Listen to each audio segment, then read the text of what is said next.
าที่ล้างมือเนี่ยอย่าลืมนะคะว่าเราต้องขยี้เนี่ยอย่างน้อยนะคะเป็นเวลา 20 วินาทีพี่สายได้พามาล้างมือ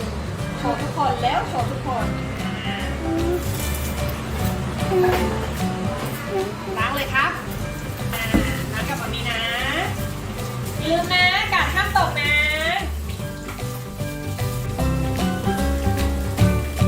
แต่ยูโชว์ที่มือยูสะอาดยังพี่สายฟ้ามือสะอาดยังครับมือสะอาดแล้วนี่โอ้โหสุดๆรีวิวซิวันนี้ยูจะมารีวิวอะไรรีวิวเนี่ยเอาไลฟ์บอยเนี่ยไว้ทำอะไร